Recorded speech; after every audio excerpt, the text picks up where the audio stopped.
Now that it seems I'm a book page and not a movie page like I had created this account for, I'm going to be talking more with authors, great authors, the best of the authors that I know. This is one of them. His name's Joe McGee, JT McGee, author of Thrall, but I'll let him introduce himself. Hi, I'm JT McGee, also known as Joe McGee, also known as Mr. Big Bad. I wrote Thrall and recently enthralled. And yeah, happy to be here today enjoying this beautiful weather. Love it. So, first of all, what is Thrall? Well, Thrall is a book about the sort of pervasiveness of evil and the lengths at which humanity will go to sort of achieve like power, wealth, even lust. More of the backbone of it is that a body is discovered in Saratoga Springs, up towards Skidmore College. And when the police are investigating it, sort of all heck breaks loose. So for this, you can look at me like I said, we're gonna do like a conversational Yeah. thing. Camera's Okay. there, but yeah. Anyway, I like your mug. Oh, Can thank you show you. that off? Thank you. Well, this is actually from the Treasure Island in Las Vegas. And many years, my students would always be like, Mr. McGee, where's your skull mug? So I thought it would be a great homage today to have the iced coffee and the old skull mug. Well, it's fitting because at all of our events, you always bring out your giant skull display. Oh, yeah. Um, Also a gift from a student. yeah, Yeah. it's just so fitting with the dark nature of the book. So I love that you have that out now. Oh, Um, cool. I'm glad you like it. but one of the things that makes this book special to me, because I have to make everything about myself, That's fair. um, is the fact that you were working on this when you were my creative writing teacher in high school. Oh, yeah. I was working on the first one for a really long time. Yeah, and that's what I'm talking about. Is like you spent how many 20 years working on that first book? Probably, yeah. I mean, the ideas that originated it were back in undergrad, and now I'm gonna feel really old because I graduated from Bradford, go Squirrels, in 1994. No, excuse me, 1998. Whoa, graduated high school in 94, college in 98.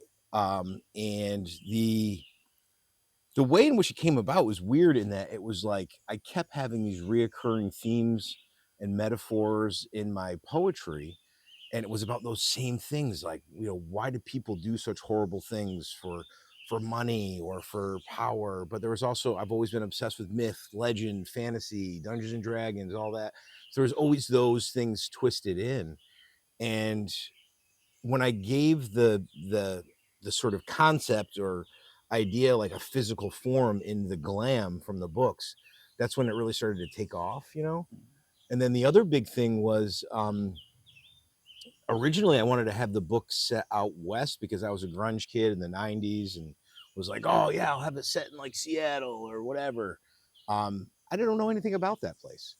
So when another local author from the cigar bar that I frequented mentioned, like, write what you know, and I'm like, well, duh, yeah, I'll have it set in Saratoga because I know Saratoga. Mhm. You know, it's funny you say that because when we first started working on the book, like the like our publication of it, we targeted Saratoga in a lot of ways with the marketing, Yeah. and we still do in a lot of ways. Tell people at book events like, oh, it takes place in Saratoga, the characters from there. But really, and especially, I think it's funny because you just said that, like you basically because write what you know. After the first act of the book, it really strays a lot from Saratoga. The second book, is there even a single scene directly in Saratoga, or just passing through? Not improper. Yeah, no, just passing through. I mean, in the surrounding areas. Yeah. But yeah, the opening of the first book is like total Saratoga, but then there's parts there's some stuff in the Berkshires, there's some stuff in the Adirondacks, there's stuff in like local areas around here in parts of Saratoga County. So it is kind of a whole regional. So as a debut, it feels like that was a good start. It was a good stepping stone, Oh but yeah. you so quickly branched off that and wrote appropriately for these other settings across the Northeast. Yeah. Well, I bopped around a lot Yeah. too. Yeah. But I also just love the area. Like, it's kind of funny, like, They always say like you don't know what you got till it's gone, kind of thing. So having gone to school in New England, and then I was working in Vermont for a couple of years and whatever, I don't know. I've just always liked this area. But also for a story about, the accumulation of power, um, basing it in where you live being the Saratoga area is so convenient. Oh yeah. Because Saratoga is huge for, like, the racetrack, like, in Ella's upcoming book, she talks a lot about, it's all the rich people coming to Mhm. Saratoga for the summer for track season, and there are a few other books I've read recently, um, that discuss the same thing. It's like Saratoga is this unsung hub Oh of yeah. the wealthy. Well, and it even historically, I mean, if you think about it, it's a turning point of the revolution.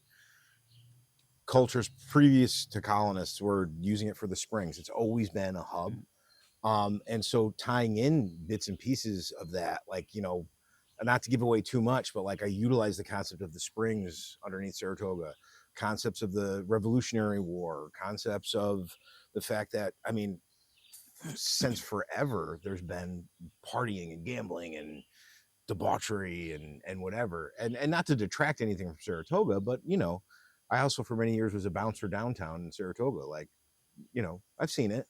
It mhm. happens. Well, then actually, I don't know if you and I have ever talked about that part, but how if you can pinpoint anything, how exactly has your time as a bouncer influenced the characters, the stories in this? Oh my gosh. Well, definitely Becker and Madsen, the detectives, but also too the almost some of the ambiance that I'm trying to create in certain sections, like bits about club decadence are total bits and pieces of, well, bars now that are probably no longer even in existence in Saratoga. But there used to be a place called the Metro that in my mind is sort of like decadence. You know what I mean? Mm, So we're talking like bars that were in like the 90s and early 2000s, and oh, actually even before that.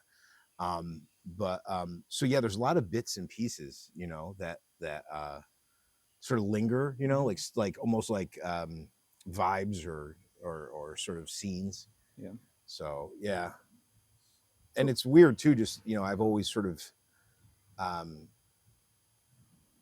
I've always liked those sort of genres where it was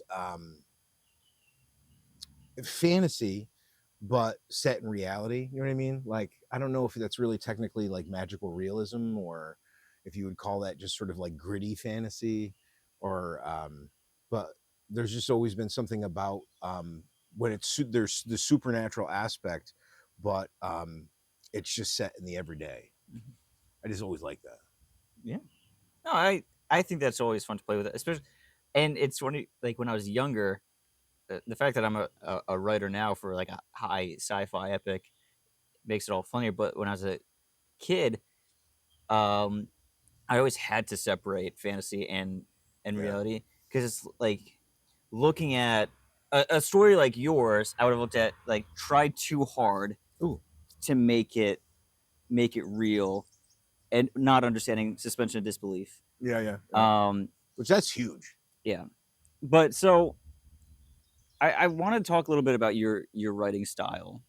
Your chapters are very brief. Oh yeah. Some of them just 2, 3 pages maybe. Oh yeah. Each scene is kind of it's I'll let you talk about it. You Well, know your story better than I do. You're style Well, better. and I think my original focus in writing was poetry, which is shorter, obviously, than fiction. And as you stated before, like for years, I was trying to like sort of figure out how to do this whole concept and this whole book and everything. And I think for me, going with that, I hate to say Tarantino esque. Is that a word? Probably a word. Yeah, it's fine. Yeah, we make it a word. Where it's like that short POV switch and they kind of just lead into one another. But I also found it with being like, a dad and a teacher and everything, more manageable to tell myself, okay, wake up in the morning, look at your sort of writing vision board for the day. You need to get these 2 or 3 pages done today or in the next 2 days or whatever. So it was more manageable. But it also kind of matches my attention span. And that isn't meant to be, you know, uh, a diss to myself, whatever. But I am kind of like a squirrel, like guy. And so I think too, it lends itself to the speed of the books because they're set in short time spans. And it seems as though people have dug it. When I look at the Oh yeah. reviews, they're like, "Oh, I like it. Like I finished this in like a day." No, it definitely helps the pacing of the story, especially because they are fast-paced books. Yeah, It's interesting because half of the story in the first book is a mystery. It's a noir yeah, thriller. It's the two detectives. Um, but your style of writing that, mixing it like changing it to this quick pace novella read, um, it works. It is good. Like we've talked about, it's good for a rainy rainy weekend day. kind of read. Um, but it's definitely very different. And from where I can see that your inspirations come from, as far as I know that Stephen King is a big Huge. inspiration, and he is as far from your writing style as can be, Oh yeah, being very long-winded. I love the guy. Love him to. One of the greatest compliments I ever got was someone said it reminds me of Stephen King, like on one of the reviews, and I'm just like giddy about it. But but at the same time, as much as I love him, like sometimes there are like multiple pages of describing a sort of item that may seem mundane at the moment, which there's usually some tie-in within his whole universe, but sometimes you're just like, wow, okay, you've described that for a really long Mhm. time now. Whereas for me, again, maybe just because of my attention span, it's sort of like, I want to get to the stuff. I'm like, which is hard sometimes because even you and I've talked about like sometimes you got to pump the brakes and build. Yeah. But I thus far it seems as though people not only enjoy the fast pace of it, but then they're like, "Where's the next one? Where's the next one?" Well, there's a lot of intention, I'd say, behind why you write the way you do. Um, I think it's a sign of the times in a way, a little bit. Like I'm appealing to readers who, like sometimes when I've talked to people who've read it, they're like, "It's really great because I can just read like a chapter while I'm having my coffee, put it down, come back to like at lunch, read a chapter because they're short." And so they're able to sort of power through the book in a way that's digestible. well, the fact that my dad was able to read it, And he doesn't, and he admitted, self-professed, he was like, "I'm not really much of a reader. I don't no, really like to." my dad doesn't read much, but also doesn't read fiction much. The only books he recommends to me are like historical, like American history, wars, Yeah, stuff.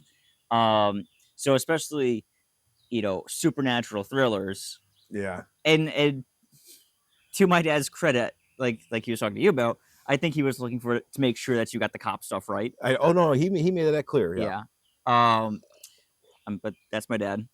You got to be ready for that. gotta love him. Um, but yeah, Well, that's my dad.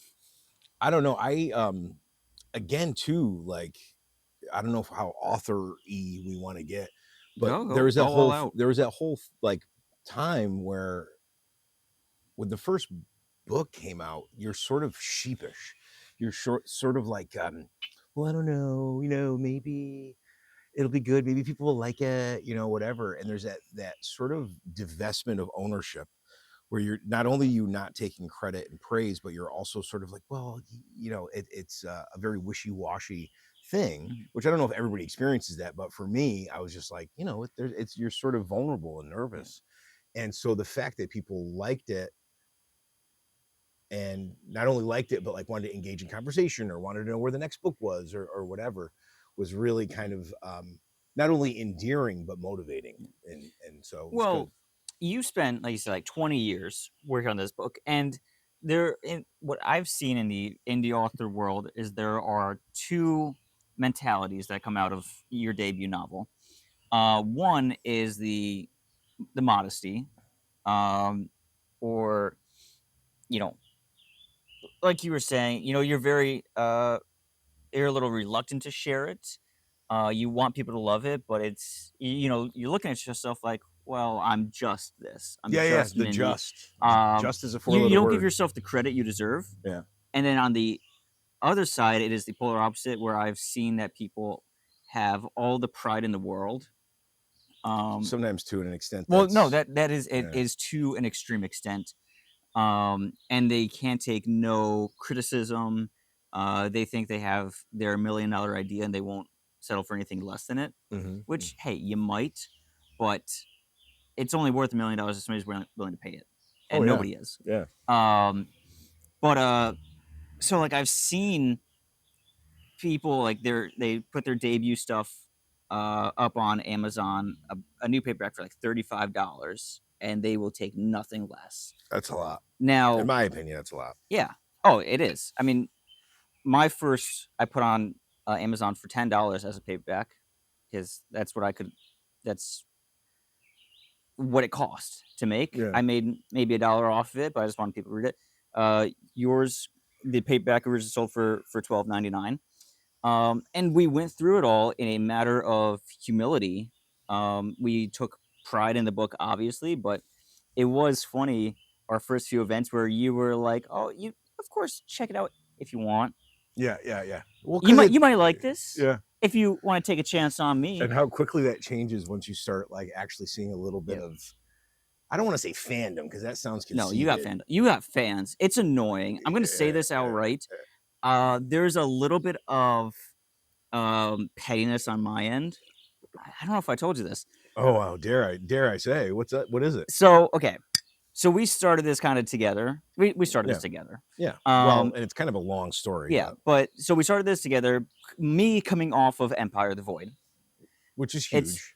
well, thank you. It's done really well, but Empire of the Void was the beginning of this. I made the company Valenza Publishing. I am Mhm. Andrew Valenza. It is The your logo last name, is Dex and Lacey, which is which is my characters from Empire of the Void. But everywhere we go, everybody goes for Thrall. So I I don't know am about everybody. no. I no, so I am extremely proud of the Uh, book. I'm so happy to be a part of it. I'm so happy for you. This has been an incredible adventure. But there's that little part of me that's like, but Empire, but it Empire. does I mean, but does it if they should definitely read Empire, though. I thank you. No, really. But Eh no, it is just funny because like you're saying, we start out with this sense of humility, just like even though you put 20 years into it, you saw this attitude of like, hey, if people like it, they like it. Um, just wanna get it out you just want there. to get out there. Yet now you can say that you have fans. You have people coming up to you months later, like, hey, where's the next one? And you do deserve this kind of this praise that you get, these fans that you have. Um, Well, and I don't know if I shared with you that there will be times where I'm pulling out of a gas station or going to get coffee, whatever. And I mean, people know me as like Mr. McGee mhm, or Joe. And then I don't know if I should share this. The reason I went with JT McGee was because there is basically another Joe McGee who writes in a similar genre. So that's why I decided, oh, I should go with JT McGee. And also kudos to Paul, my grad school director, because he kind of like concreted it, that concept. But like, yeah, I'll be like pulling out of a gas station, you hear like, hey JT, and I'm like, nobody calls me that. And I go, wait a minute, that's no, but that is what I'm called. yeah, You know what I mean? So there's that weird thing, you yeah. know. No, so I was in Target one time. I think I was coming out of the gym. I was there in the morning with Lexi, and as we're checking out, this one guy over by the Starbucks is like, "Hey, when's the next book coming out?" Oh And I look yes, over, I'm like, "What?" that's so Um, awesome. no, it is. That's happened to me at work, like in the army. Somebody will be walking by and see me and be like, "Hey, where's the third one?" Um, so it is great, but I and don't know I if I feel told like my that is neighbor did it to yeah, the other day, and I didn't even know he was a fan. but that definitely fuels you, right? Oh yeah, Because again, the first book, 20 years. The second one, I know you were working on that for a few years prior, but that really kicked into gear it's after weird. the first book came out. And, Well, and I think right? too, yeah, well, I think too, it's almost like I don't want to say world building because that sounds like you're kind of full of yourself, but like it was like a really slow puzzle. You know how like when you build a puzzle, you put like the Yeah. framework, and that's kind of like what the first book was because it was sort of like I needed to figure out like how they worked and what my writing style was going to be like, and the whole thing with like the Antiquus Libellus, like the Mhm. servitors and all that, like figuring out the framework of this world. But then once it kind of got done, and you and I have talked about this before, is that once you kind of create the world, the stories are already there. If that makes sense. Yep. It's sort of like, well, you know, and dealing with I don't want to give away too much, like certain tough stuff with characters and stuff, where it's sort of like you hate to do it, But you're not the one doing it. but it's the story. The Yeah. story is the story. I would argue you're not even the one building the world. It's you're kind of like a an archaeologist for the book, or Fair, yeah, you're a scientist studying within the world. For me, um, for this book, I'm kind of a historian discovering what this world is. Because yeah. if we're gonna say that we don't have control of this the characters and their journeys, then we don't have control of anything. Well, and to an extent too, the metaphors that sort of were the impetus for the my series were things that I was observing, not things that I was creating. Yep. You know, so there is that concept of like unearthing or revealing or whatever. And I love that you could say that for your book because in the first book, they literally are digging up Oh God, this yeah. ancient cult. Ooh, You kind of are the detectives in your story where you have stumbled on this plight, like the the it's a doings of the glam. yeah. You are just the unintentional, um, Discoverer, yeah. Uh, and now you have a story out of it. And like, uh, is it Becker or Madsen in the second book that becomes a servitor? Becker. Becker, yeah, I thought Yeah. so. You're just Becker, where it's like, well, I guess I'm documenting this now. Yep. I guess Yep. I'm in it. Yeah. Well, and it's funny too because there's a lot of Easter eggy stuff that in the books that and it isn't even just like close friends and so on and so forth, but like almost like nods to other things and I don't know, there are so many things from my own childhood that for some reason struck a chord with me, you know. But like I think you and I've talked about one of my favorite movies and probably one of humanity's least favorite movies is like the 13th Warrior. But oh, there's a hummingbird. But is based on the Eaters of the Dead, the book, which that is based upon you know, ancient texts that were basically sort of translated and continued. And so things like that I always just dug. And that's kind of where like the thing with like the servitors and the Antiquus Libellus come from, is that it's using all the stuff I've always dug, like ancient myth and legend and folk tales, but also like weird things in history, like Roanoke Island or like the disappearing civilization in like Vinland. Ooh, that's in the third book. Whoops. I don't know if that Oh, matters. huh. Um, um, well, with that, so something that's been on my mind a lot lately, and I know I told you, like I talked to Doctor Hall about it. Like one thing that came up in the Third Empire book is, but you are very much upfront. Like this is where the inspirations are, and this is where I'm pulling from it. Even in the Thrall books and the Antiquus Libellum, you directly reference. I mean, common mythology. It's not like you're taking anything copyrighted mm, or referencing any copyrighted material from Stephen King works or stuff like that. yeah. But still, even though that is, common lore and mythology, do you ever feel like you can't?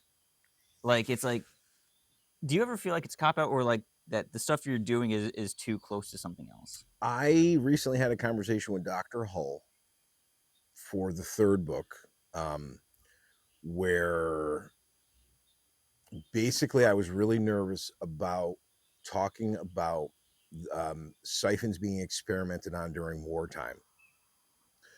And I purposefully avoided doing anything to do with the Holocaust. I just felt it was too tender. It was too Sacred. sacred and terrible.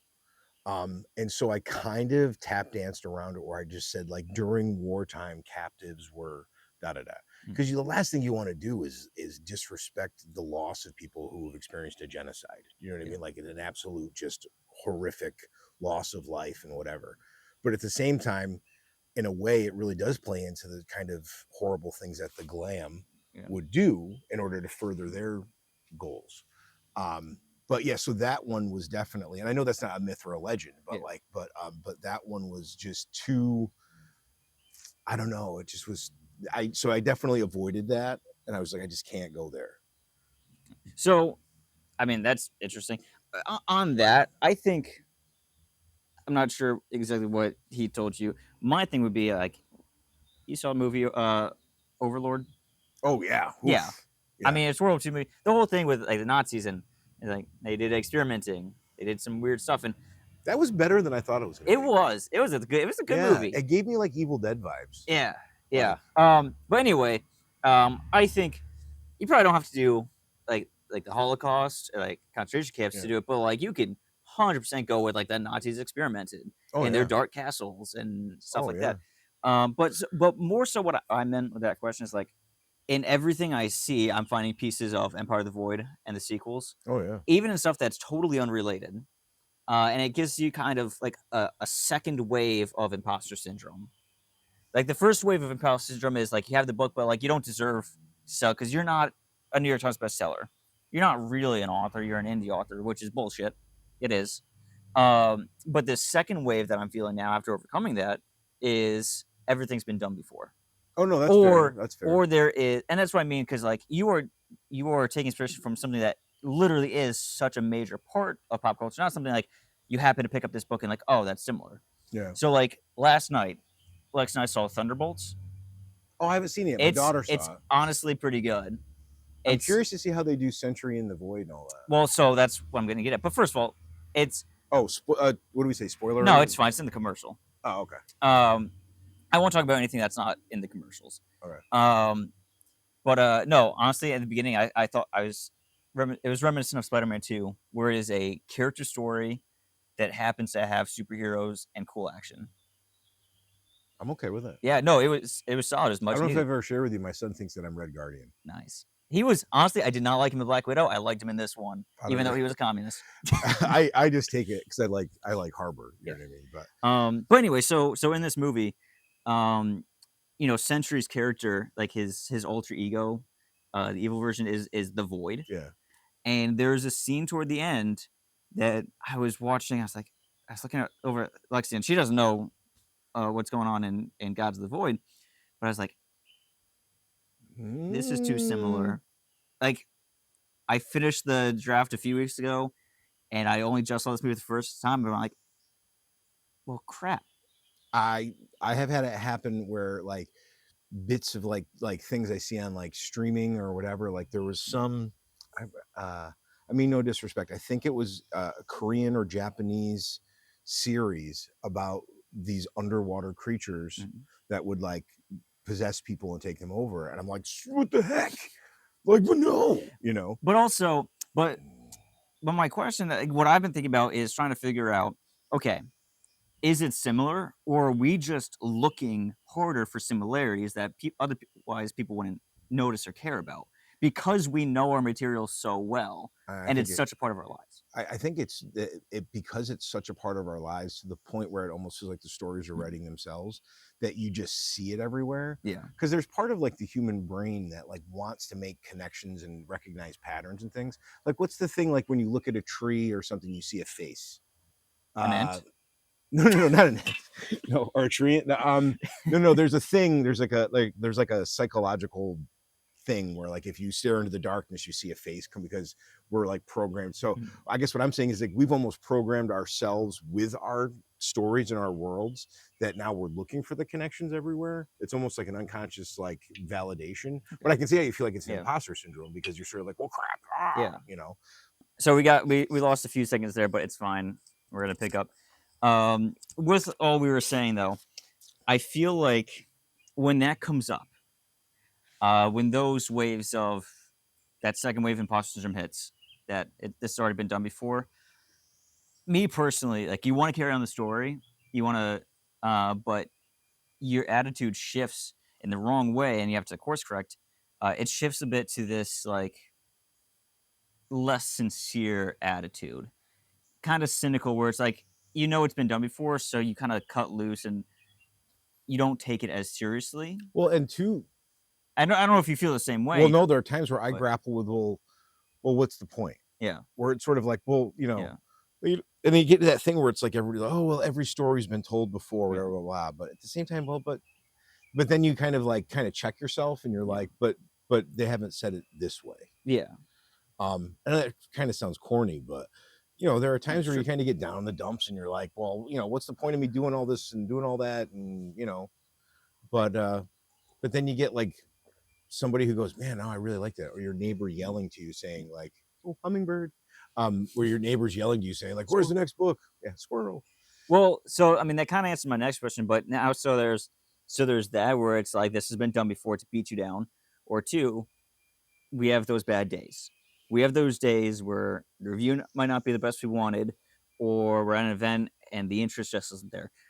That doesn't happen so much for you, apparently. Oh, Barnes& and Noble in stop. Rochester, this dude sold out in 30 minutes and then almost sold out our extra copies. Way to go. Proud of you. That was a good That was a event. That was great a good day. event. But no, so those are two major things that really beat you down as an author. And I'm not trying to, I know this is a video for you. I'm not trying to shine a bad spotlight on you, but you know, it took 20 years and your first publication didn't didn't Oh do so no, it hot. was junk. It So was how do junk. you personally bring yourself out of those slumps? It's funny though, because I think too, like you and I sort of reconnecting, I Hmm. guess that's a way to put it, Yeah, we did. reconnecting, um, is a kind of a great uh instance of it. Because too, like I've had people like at events and stuff talk to me about like when you get down, whatever, blah, blah, blah. And I'm like, and again, it sounds cliche, but I'm like, but that's why I love being part of this team. Sorry, Dr. Hall. I Yeah. meant to text back last night, but go on. No, no, just that being part of this team. Or like speaking of Dr. Hall, actually, perfect timing, where I was doing the scene in the third book that, well, I don't want to give away too much. There is a scene that like I was trying to pull off a nod to something, and I basically reached out to Dr. Hull. I'm like, "Is this like too much? Is it workable?" And he was like, "No, I actually really like it." And if Dr. Hull says that, Yeah, do you know what I mean? yeah. Like, No, yeah, I call him for the same thing because there was a scene in the Third Empire book that of all the like this is a sci-fi series. Star Wars has always been a huge influence, but there's this section toward the end where I called him up. I was like, of all the Star Wars movies to unintentionally rip off, I ripped off Episode 9, the worst one. yeah, But after like an hour and a half of talking, there was a lot of stuff that were like, okay, it's not a ripoff. This is nothing like Episode 9. Because going back to what we were saying before, you're just looking for those connections, yeah, even if they don't actually exist. yeah, Um, but yeah, he's a great resource to really yeah. Well, and too, like lift you up. how many people can you go? Is this horrific scene working because I'm trying to reference Plato's allegory of the cave? And he's like, "Oh yeah, no, I get it." And you're like, awesome. Like, Yeah, not a lot of people can you reach out in that way and be like, yeah. this is this obscure thing I'm trying to, well, not obscure, but kind of obscure thing I'm trying to reference, Mhm. you know? So, but yeah, no, I think too, like it definitely helps. Like I'd say like for authors that are feeling very on their own or all alone or whatever, that you got to kind of find it like at least somebody to bounce ideas off of, Yeah, if not like your own little tribe of people to like have a squad. yeah, Like we joke about the A team thing, yeah. you know. Well, I like to joke that Dr. Hall is my whiteboard because Oh I'll yeah, call him up and be like, "I'm struggling. I don't know what to do here. I need you to tell me what to do." Blah blah blah blah. And after half an hour, I'll realize he has said nothing, and you figured it but out. I figured out just Yeah, because. And then he'll laugh at me. He'll call himself a whiteboard too, because sometimes you just need somebody to literally bounce the idea yeah, off of, yeah. for the right answer to come back, and And somebody that is you and I obviously like do, motivational, and you and I do encouraging. that too. Just like when we're driving to Yeah, events. Well, you're driving because I don't like to drive, but driving to events and just talking and figuring and whatever. And I just think too, it's really important to, well, and I'm blessed too. Is like my wife loves to read. Um, my stuff isn't necessarily her genre. I won't diss any of her reading choices, but I would say Ella's work is more her style. yeah, Yeah, yeah, but but yeah, no, it's definitely good to have a crew. yeah. And I would say, you know, I'm living proof of like how hard it is if you're trying to do it all on your own and just throw it up on, you know, wherever, Amazon or whatever, by yourself without like a squad and all that. I mean, that I know you feel the exact same way. So like I since fourth grade I've been writing, and nothing was getting done for like all the books I wrote. Nothing was getting done. Nothing was getting near completion until I sent you the first few chapters of Empire, and you mail me back that packet of red marked Uh, Yeah. I think I threw in some noodles. you did. You threw into the boost, but it was that moment that I was like, "Oh, oh, here we go." When I finally had somebody Mhm. on a creative playing field with me that was encouraging it and got it. And it doesn't even have to be the same genre, I guess, is No, the not thing at all. too. Like, and not and I think, well, as a writer, you know this, but like for me, I've always like been in since I was young into writing and art and whatever. Sometimes the worst thing somebody can say to you is, "Oh, well, that's nice. I like it." And Yeah. it's like, what am I supposed to do with that? Like Like I appreciate the fact that you're being kind, but at the same time, it's one of those things where it's almost you dread it. You know what yeah. I mean? I Like, mean, I you kind of feel bad because you want to push it to be like, okay, what do you like about it? yeah, Like, I'm was not. it the characters? Was it the It's setting? Was not it like the I'm doing this for your attention, for your gratification. I'm doing this because I care about it and I want to get better. Like, I want to know yeah. what works, what doesn't work. Tear my book apart if it helps it get better. Yeah, that was one of the things I would dread, like in like undergrad and grad school, when you would like be workshopping stuff, and you just get somebody who handed you back the whole thing, and it just said, "I really like it," and you'd Yeah. be like, "Okay, they hated it. They Yep. absolutely hated it. They have nothing to say." You know? Well, it's just the indifference that kills it. Yeah, yeah, But it has been quite a minute of talking, and I would like to get to cigars. And also, editing this is going to take a minute. So, yeah. um, if you're another author and you'd like to be featured on this, let me know. I want to talk to people. I want to read more books. I also just really like promoting indie authors. Um, Yeah. Squad, yeah. whole squad. What's your Instagram? Mr. Big Bad 76. Also my YouTube, Mr. Big Bad Yep. 76, but not quite as interesting as Give his. him a follow, nerd, nerds, nerdettes. Um, and buy Thrall and Enthralled. You can buy them anywhere. Like it's a pretty popular book. It's on Amazon, BarnesandNoble.com, in stores. Yeah, If you get a signed copy, do not put it on eBay. We will find you. you don't want that. That signed copy was for you. Yeah, you don't want He that. signed your name in it. Yeah, just saying. Probably don't want that. Anyway, later.